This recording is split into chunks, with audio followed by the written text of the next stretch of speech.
अस्सलाम वालेकुम वरहमतुल्लाहि वबरकातुहू। नाज़रीन, मैं हूं आपका होस्ट मोहम्मद आसिफ जवार सईदी और आप देख रहे हैं नूर हिदायत ऑफिशियल। नाज़रीन, आज हम बात करेंगे हकूक़ के बारे में। हकूक़ लफ्ज़ जो है ये हक़ से निकला है। हक़ का माना है सच्चाई, दुरुस्तगी, आजिज़ी, फरमाबरदारी के माने में आता है। नाज़रीन, हकूक़ दो किस्म के होते हैं, एक है हकूक़ुल्लाह और दूसरा होता है हकूक़ुल इबाद। आज हम बात करने वाले हैं हकूक़ुल्लाह पर। शरीयत इस्लामिया ने जो अल्लाह के बंदे के ऊपर हक़ रखे हैं, आज उनका ज़िक्र करने वाले हैं। नाज़रीन, अल्लाह रब्बुल इज़्ज़त के बंदों के ऊपर चंद हकूक़ हैं जिसका तज़किरा आज इस हम गुफ्तगू में इस दर्स के अंदर करने वाले हैं।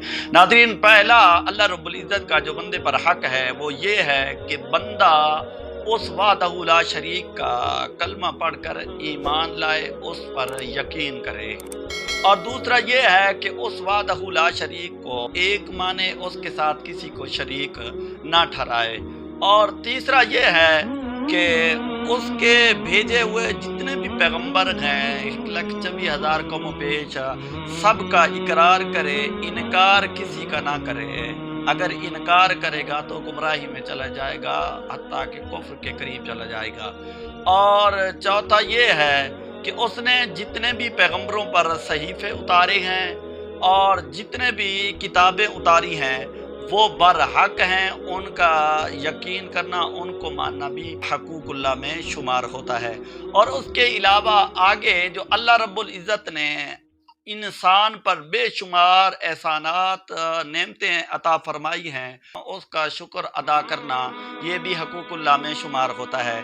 और इससे आगे अगर चलें तो जो अल्लाह रब्बुल इज़्ज़त ने अहकामात इंसान को अता किए हैं, सभी को बजा लाना ये भी हकूक़ुल्लाह में शुमार होते हैं। और इसके अलावा जो मेरे महबूब करीम सल्लल्लाहु अलैहि वसल्लम जो शरीयत मुताहरा लेकर आए हैं, उन सब की पासदारी करना ये हकूक़ुल्लाह में शुमार होते हैं।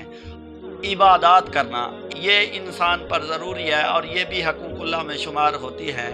इबादत के अंदर नमाज हो गई, रोज़ा हो गया, हज हो गया, ज़कात हो गई, और जितने भी अरकान इस्लाम हैं उन तमाम की पासदारी करना, उन तमाम को मानना जनाब वाला ये हकूक़ुल्लाह में शुमार होता है। नाज़रीन, ये तो थे हकूक़ुल्लाह, और इंशाअल्लाह अज़ीज़ आने वाले लेक्चर के अंदर हम हकूक़ुल इबाद जनाब वाला बताएंगे, इंशाअल्लाह अज़ीज़ ज़िक्र करेंगे। आखिर दावाना अनिल हम्दुलिल्लाहि रब्बिल आलमीन।